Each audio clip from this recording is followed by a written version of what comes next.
He started speeding up to match my speed because he didn't want me to overtake him. And I was just like, are you f***ing serious? Like, I'm trying to overtake you. You were going slow and now you're trying to speed up. He's basically speeding up, and we get to about 100 kilometers. There's a bend coming up and I'm like, okay, I need to back off because I'm not gonna make it around this bend because this guy has just stuffed me up. I hit the brakes to try and brake hard and then come back behind him. But what happened was I may have hit the brakes too hard and instead I locked up the rear wheels and then my car just started doing 360s.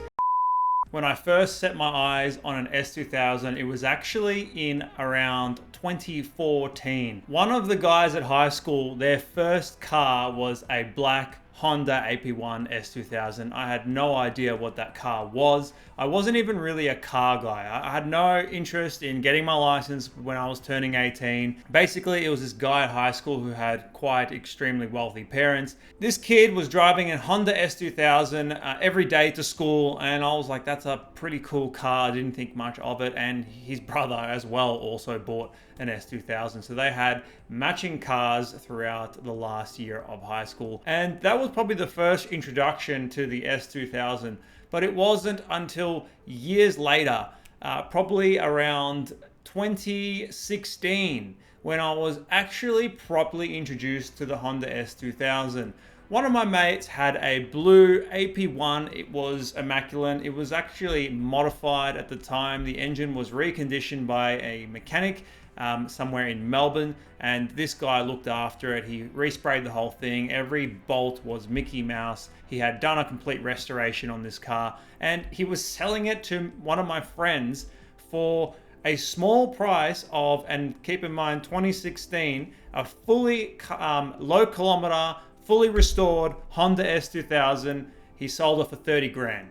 And it was originally turboed, and he took the turbo off and everything because my friend wasn't able to drive a powerful car on his license at the time. Being new to his license in Australia, we call this your P-platers. This guy basically got a immaculate S2000 for virtually nothing when you think about how expensive they are now. And he let me drive it. And for the first time, I drove my first exciting manual car. I had been driving around a Honda Civic EG all throughout my license, or start of my license on my red P plates.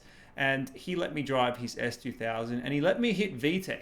And it was quite a surreal experience. I had never felt anything like it since driving cars. Not that I drove too many cars at the time. The only cars I had driven was my parents' Toyota RAV4, which was a V6, so it was pretty pumpy. But, you know, the Honda Civic EG, and then I had a work truck. It was a Holden Rodeo or Isuzu Rodeo. I was a carpenter, or what we call chippy here in Australia. So driving this car for the first time, I realized very quickly that this car is damn awesome and I want one. That's exactly what I did. I was actually in between jobs, moving away from carpentry and going into the corporate environment. Having said that, I had the ability to sell some things that I didn't need for my job because I was moving into a different space.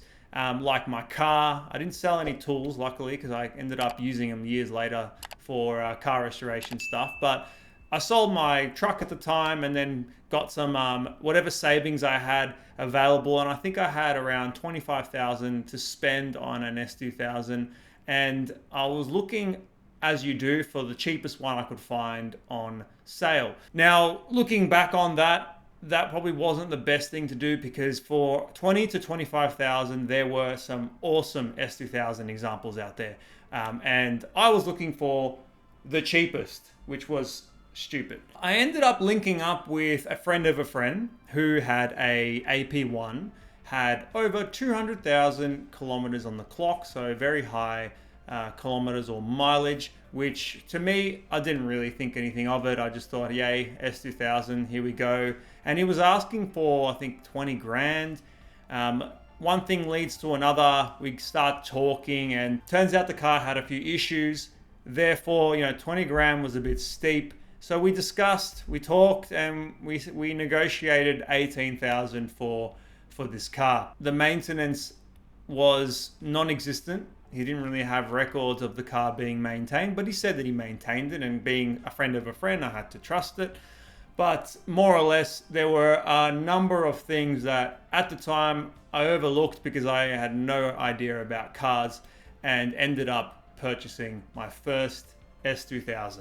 So I got the keys a month later, everything was done, it was ready to be registered on the road, and all the minimum requirements in Melbourne were complete. Now, the minimum requirements to register a vehicle are not really going to be something that you need to rely on, because a car could have so many issues, and there could be someone out there that does a dodgy job and allows the car to be registered when it shouldn't be, or things just get passed. A lot of the roadworthy testers were a bit lenient back then anyway.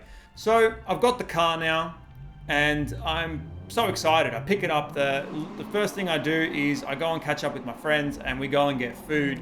And I park up the S2000. Everyone's seeing it. Look, it's got problems with it. The paint's completely faded, and there's a few other issues like the seats are ripped and whatnot. But it was exciting. It was my first car. I hit VTEC. Everyone was happy. And literally, the first issue that I came across was when I had to actually drive it home from having, the celebratory food with all my mates. I couldn't get into the car. So the car had a aftermarket Alibaba Express alarm system fitted, and the remote fob was not really working like it should. So you'd press it and it wouldn't do anything, and I'm just like, oh, I'm locked out, that's a bit shit. Call the owner's like, do this, do that. Or I'm the owner, I call the previous owner, and he was like, oh yeah, it's a bit fiddly, yeah, you gotta do this and that. I'll do what he says. Doesn't work. Then the alarm starts going off, and I'm like, oh, I'm in the middle of the shopping center, and everyone's looking at me like, what the fuck's going on with this kid? And yeah, it was pretty embarrassing, but I couldn't get into the car. The alarm went off for at least 50 minutes, maybe even an hour, and then the battery just dies. Look, it could have been less, maybe even half an hour. It's hard to confirm how long. It felt like a long time until the battery died, and I was basically stranded. So lucky for me, I was able to obviously get into the car with the actual key, not fully relying on the fob, but I wasn't able to turn the alarm off. I'd get into the ignition and try and start the car, wouldn't start, the alarm would keep going off. Eventually I got someone to come and jump start me, and lucky it actually worked, and the alarm wasn't on, and the immobilizer didn't kick in, and I was able to drive it home very late that night. I clearly knew something was up, and the car was not going to be drivable in this particular state. So I had to start getting into some modifications, or at least some maintenance, to get things moving and get the car into a shape where I can actually drive it. And that's where I met the same mechanic that sold my mate's blue AP1. He was actually still in business, although he changed into a different career. He was doing everything from home. So I took it to him because that sounded like the right thing to do, and he did a really good job. He charged me a fortune, but he did a great job. It was about $15,000 later, and he basically had to rewire the entire car behind the firewall, because he told me that whoever installed that alarm did an absolutely shit job, and they basically cut wires that they shouldn't, they tapped into things they shouldn't, and I had to get all the wires basically replaced from the firewall back for the car to work. The engine bay was relatively fine, but I had to basically get everything rewired to make sure that issue doesn't happen again, and he installed a Viper car alarm. So that was probably one of the biggest expenses that I came across, considering I had just purchased the car. And lucky for me, I'd already changed industries, so whatever I had saved up until that point, because I had to wait so long to get the car when I purchased it, I basically dumped all my savings into this thing again. That was basically the start of it. I believe other than the wiring, he fixed a timing chain issue, a bunch of leaks, did any modification that was required for maintenance purposes to ensure that the car was good. And I didn't really have any issues after that. All the fluids were changed. The bulk of the price was basically the electricals, and the car was Mickey Mouse after that. I drove it away, I was happy, and the next thing on the to-do list was to get the paint fixed, because it was pretty bad. It was extremely faded. I took it to someone, they did a full paint correction, they did a shit job, and I only paid like $500 for it. So then I took it to someone else, and then it was like a real shop this time. You can clearly see that I made very poor decisions when I was younger. They did a full paint correction, they did a protective coating, and I was pretty much good to go after that. At this rate, from everything that I had had to do for the car and obviously buying the car, I was about 33,000 deep. And looking back on that now, there was a mint condition, low kilometer. I think it had 100,000 kilometers on the clock. It was dyno tuned to make more than stock horsepower, and everything maintenance wise was done, complete. It was perfect. It was another red S2000, and he was selling that for 25,000. So I could have just bought that and it would have been fine. But yeah, I basically thought cheaper is better, and now we know that cheaper is not better. I figured that out along the way. But back then, being my first performance car, I had no idea, and I made some pretty stupid decisions. Now, there is one interesting story before I got everything fixed. So when I was getting the 15K worth of stuff fixed, it wasn't all in one hit. It was kind of bits and pieces over a couple months, obviously, to pay for it. Obviously, the first thing was the alarm, because that was physically disabling me from being able to drive the car. There was basically an aftermarket cruise control that was fitted to the car, which I thought was original, and the previous owner told me was original, but turns out that it was fitted well before him, and it was not supposed to be there, and it was definitely not a Honda OEM part either. This thing almost killed me. I used it a few times, and yeah, it was great. You know, you get into the right gear and then you press the cruise control, you're all good to go. The one time that I had to use it, I was on the freeway. I was cruising with my other mate who had an S2000 and a few other people. I was cruising at 100 kilometers per hour. I pressed the cruise control, and what was happening was I didn't notice that the car was actually crawling up to speed because it was slowly going up. So the cruise control was pulling the wire more, and I didn't really notice it. And then I was looking on my dash, and I was like, oh, 120 kilometers. I'm not supposed to be going that fast. You know, what's going on here? I tried to turn the cruise control off, and then the cruise control decided to basically pedal to the metal. My throttle went from 50% to 100% pretty quickly, and the car just started accelerating without me controlling it. And I was sort of mashing on the pedal to try and get it to loosen up, and nothing was happening.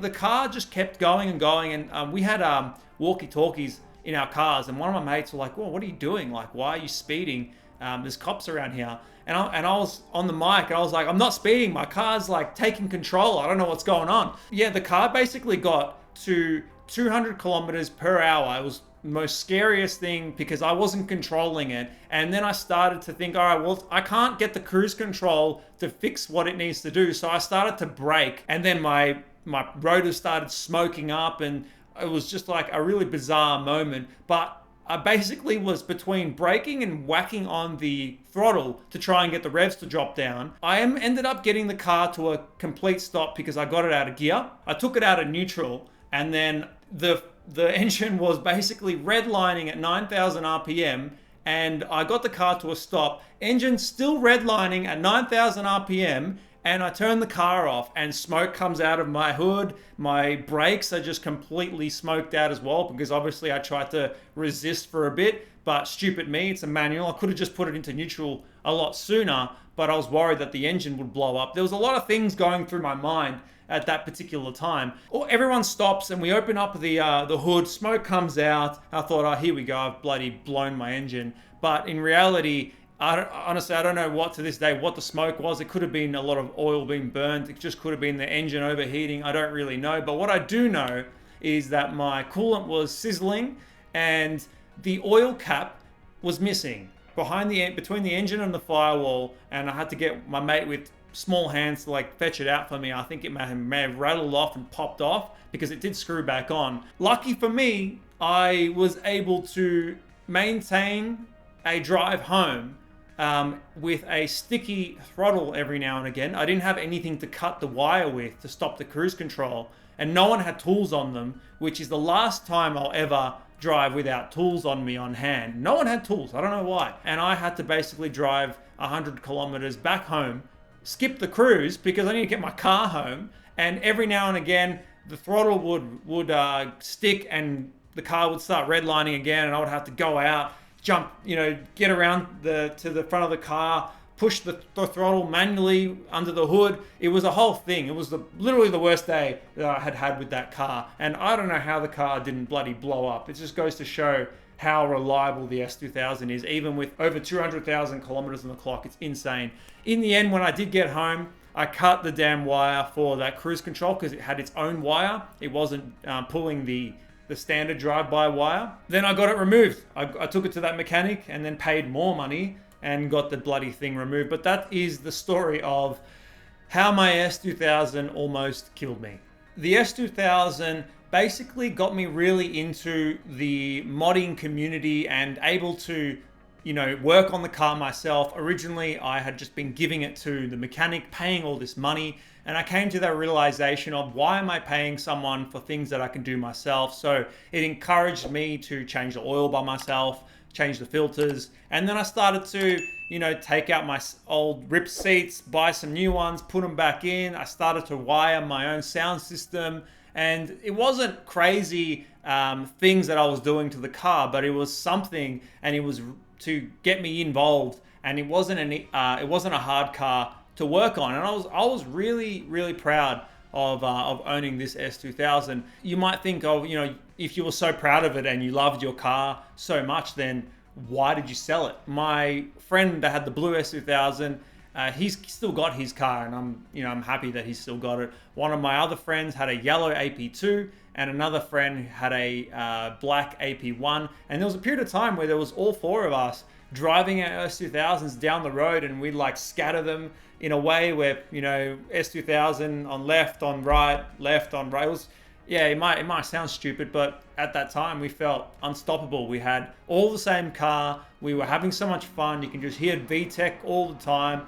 Obviously, being younger and stupider, we would get up to mischief. But before I get into why I sold it, there was another pretty interesting story that I just thought of. Involves me almost dying again in the S2000. It's a pretty common trend. What you'll know with this car is, in Australia especially, and I imagine it's the same everywhere else before the prices started hiking up, we have P-plate restrictions. So when you first get your license, there are only a certain amount of cars that you're allowed to drive.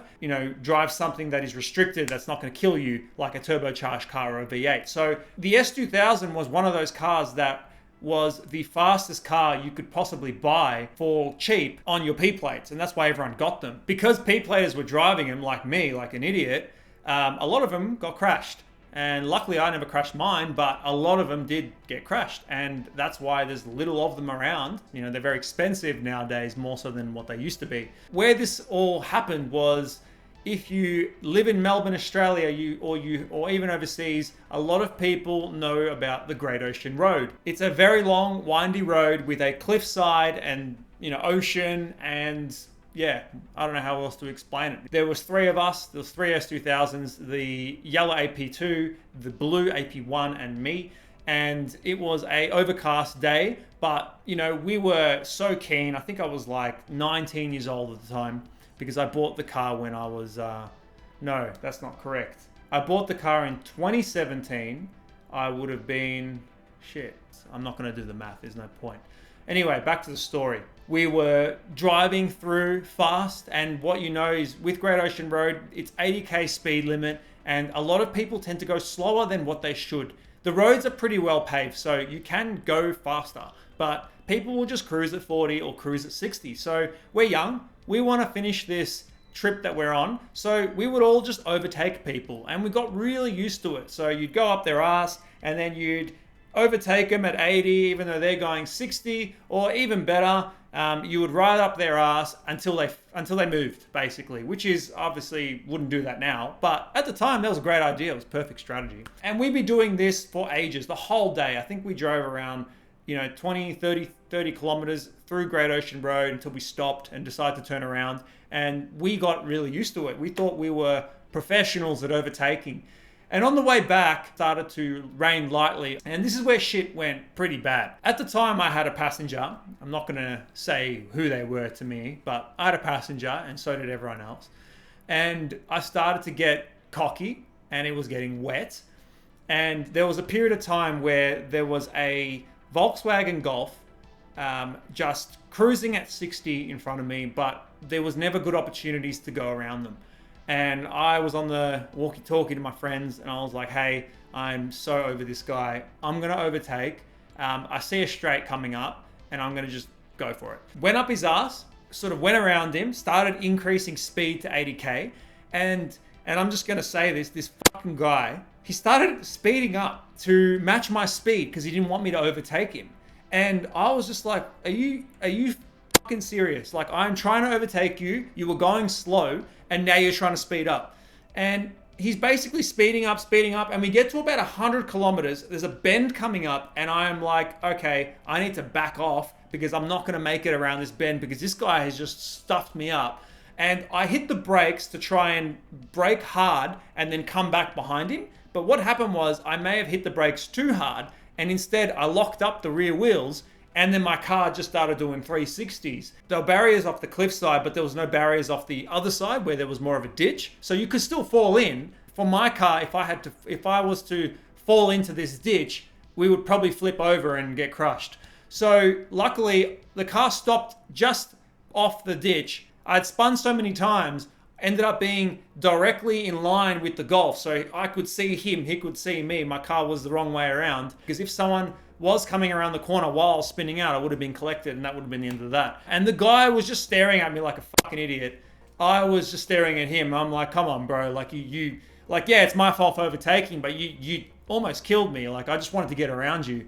And after that, I was just spooked. Like, I kid you not, I have not ever done anything stupid in my life ever again because of that moment. And that person who was in my passenger seat was not super happy with me after that either.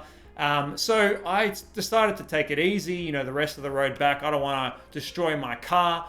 And unlucky for my friend with the blue S2000, he ended up crashing, and not terribly, but he went too fast around a roundabout, spun out, and then hit one of the small poles with a sign on it, and he bent the pole over, and the sign actually ripped up his whole underside of his car, fuel lines, electrical, everything. And then we had that problem. But for me, luckily, I didn't die. I kept my car okay. My car was in good condition, and it taught me a valuable lesson. So yeah, the S2000 was exciting times. It taught me a lot of things, and I had many road trips. I think I said in another video that I probably put about 50,000 kilometers on it between 2017 to when I sold it in 2019. And you might be wondering now, why did I sell it? Well, it was a very emotional decision, and it wasn't a great reason to be selling a car, in my honest opinion. My ECU was faulty, and my mechanic told me I need to get a new ECU. So I was going to go with an aftermarket Haltech. Someone led me on Marketplace for a number of months and talked me out of purchasing his item with PayPal. Like, I was going to protect myself with PayPal, as you do, and he was like, no, you can transfer me, we can trust each other, happy days. I spent a long time on the phone, and it was about $3,000 that I was sending over to this guy. And obviously, you can probably understand what comes next. I send the money, the guy ghosts me, I don't get an ECU, and my car's still broken. And that ECU at the time was the cheapest ECU that I could find, and buying a Haltech at that point in time, if it was brand new, or would be $5,000, but I couldn't find a Haltech cheaper than that was used. So I was stuck in, this problem where I was like, I can't fix my car, it's not driving great, but I've been scammed now, and I have to go and spend more money because I can't get my money back. At the time, my friends were selling their cars as well, which also didn't really help with the situation. My mate with the blue S2000, he moved interstate. My mate with the black S2000 sold his car, and my mate with the yellow S2000 had also sold his car. So there was a lot of blank spaces for S2000s in my group. Over time, people, lost interest in cars. People grew up. I'm not exactly sure where the turn was, but I think I wasn't surrounded by a massive car group of people, and people just started to move away from cars, especially those with S2000s. I had an S2000. I loved it, but at the same time, because of the scam and because of how frustrating it was and all the money that I had to invest in, I started to get disinterested in cars in general because of what was going on around me. What I did was I put it up for sale, and at the time I had it at sale for 20,000. We'd be laughing now because 20,000 for an S2000, even above 200,000 kilometers in Australia, is bloody cheap. But no one wanted it at that point. And it got to a point where I had to lower it by 19,000 and then 18,000. It took me 3 to 4 months to sell the thing, and someone from Queensland calls me up and was willing to buy it and get it shipped over there, and we made it all happen. And long story short, the car was gone, and I was able to sell it for 18,000. Getting parts for an S2000 was getting harder and harder, even just standard maintenance parts. And I know that people get by and everyone's fine with S2000s if they own them now. But at the time, didn't know much about cars. I just believed what my mechanic was telling me. All I could do was, some electrical work and change my oil. But other than that, I thought the car was something I needed to get rid of. And my mechanic even told me that my diff would be on its way out soon because of the age, and possibly my engine too. And it scared me. I was like, oh, how much am I going to spend? But had I known now, that K-swap options are there. Getting a new engine at the time wasn't even that expensive.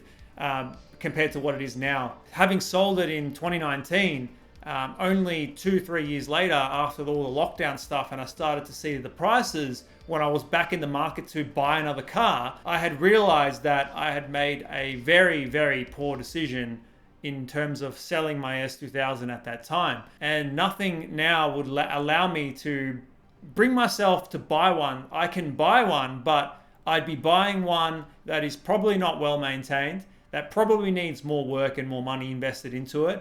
I'm not going to spend over $30,000 for an S2000. That is just, absurd. And that's why I've decided to move into other project cars. I've still got my EG Civic that I've had all these years that I want to do something with.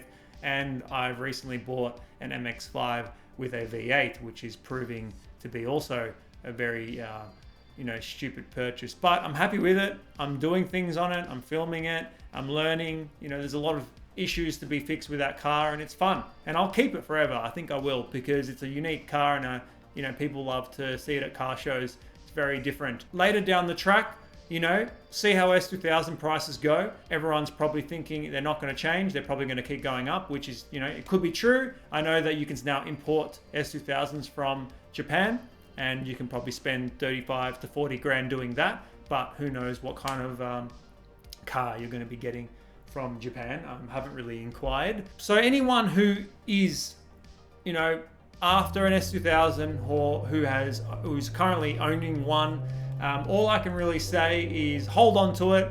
It's not something that you want to let go easily. It is a unique car. I've made a video on this ages ago about don't sell your S2000, and I still stand clear with it. A lot of people that I've spoken to who have even just driven it once said it's probably one of the best cars they have ever driven, and I think I took it for granted during the time that I owned it, which is what people do. They take things for granted when you have when you become used to it, and it's one of the things that I deeply regret. But more or less, if you own one, keep it. If you want to own one and you want to spend the money, go for it. If you have the money to spend and you don't really plan on buying anything new and it's your dream car, I guess, go for your life. For me, I've owned one now, and I think it's time to experience other cars, as much as I hate to say it. But anything's possible. The prices may drop in the future, and then it might be an opportunity to film a restoration or something like that. But I know parts are getting scarce. I have to be reasonable with that whole request. So that's pretty much it for the whole video. That is my S2000 experience in a nutshell. And if you enjoyed this type of content, very different to what I'm usually uploading, make sure you hit the like button, leave a comment, and subscribe if you haven't already. But more so, if you are going to comment, just give me some feedback. Let me know, was this interesting? Was this something that you listened to?